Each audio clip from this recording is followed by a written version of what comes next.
Salt marshes offer a variety of ecosystem services, especially their ability to sequester carbon from Earth's atmosphere. We designed these greenhouse gas sensors, which are a low-cost, easy tool that can help us understand the complex patterns of salt marsh carbon fluxes. This video describes how to deploy the greenhouse gas sensors in salt marsh field sites at the National Estuarine Reserves.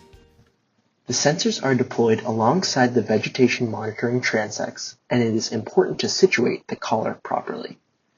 Transects extend in a straight path from the landward edge to the seaward edge of the marsh, with walking paths designated by transect markers located parallel to the transect. After you reach a vegetation monitoring plot, it's time to decide which sides of the plot should be sampled. We will deploy 2 greenhouse gas sensors at each plot. So choose the 2 sides which best resemble the plant community within the plot, while being careful to avoid pools, drop-offs, or bare patches. Now that you've identified which sides to sample, you can place a collar approximately 1.5 meters away from the vegetation plot on each of the 2 sides. Gently arrange the grass so that any stems growing within the collar remain inside. Any stems growing outside the collar should be pushed outside the ring. Cut the substrate around the outside perimeter of the collar with the knife that is provided. It is best to cut about 3 centimeters into the sediment around the entire circumference before pushing the collar down. The collars have a dashed line 2.5 centimeters from the bottom, which should be the target depth once the collar is pushed in. Carefully inspect to make sure there are no gaps for air to enter between the substrate and collar. During this process, we will record metadata including the sampling location, time, vegetation type, and conditions using an intuitive app platform called EpiCollect 5. Once in the app, add the project GHG Fluxes at NERS, press Add Entry in the top right corner, and begin recording the metadata. Once the collar has been placed, you can identify the ocular cover of each species. Envisioning the collar as a pie can help to estimate the percent cover occupied by the vegetation types. The main types we see in the New England salt marshes are Spartina alterniflora, Spartina patens, Disticus spicata, and Salicornia species. Also be sure to note the percentage of the collar occupied by bare substrate, dead vegetation, and rack, which is unattached dead vegetation. Percent coverage should be estimated using increments of 5%, with smaller increments of 1% reserved for designated low percents between 1 and 5%. Record percent cover and standing water estimates in the EpiCollect app. Using your phone, take a photo of the plants within the collar from approximately 2 feet above while facing down. Gently place the chamber down onto the black gasket within the collar. Push down to ensure good contact. Check to make sure that no blades of grass are stuck between the chamber and the gasket. Sometimes, making a gentle ponytail with the grass can help to fit it within the chamber. Now, turn on the sensor using the silver button on the bottom side. To ensure that the sensor is on, check that the power button is lit up and that the pumps are humming. Also check that the exterior fan has turned on. After ensuring the sensor is turned on, gently slide it into its holster on the inside of the chamber. To prevent shading, rotate the chamber so that the sensor shadow is on the side facing away from the sun. Place the lid atop the gasket lining the upper edge of the chamber.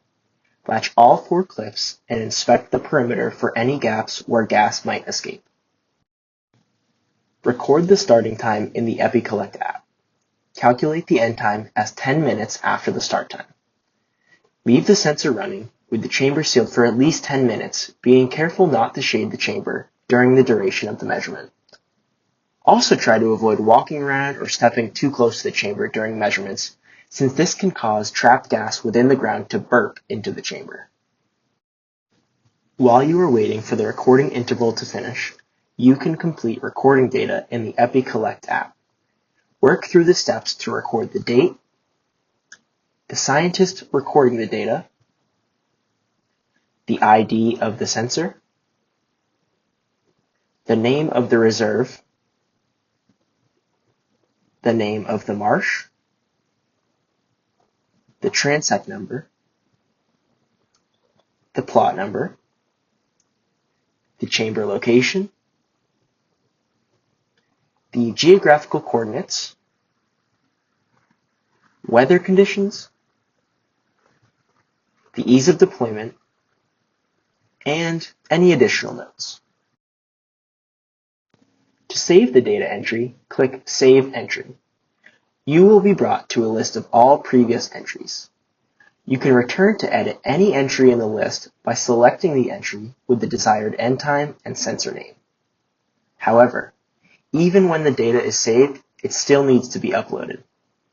To upload data, press the yellow cloud icon in the top right corner of the screen. Press both Upload Data and Upload Photos. Wait for confirmation that all entries were uploaded.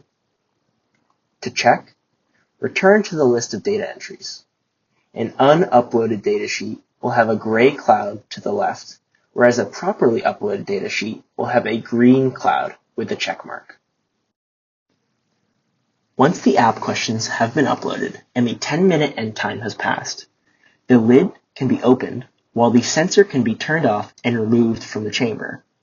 Now it's time to move to the next plot.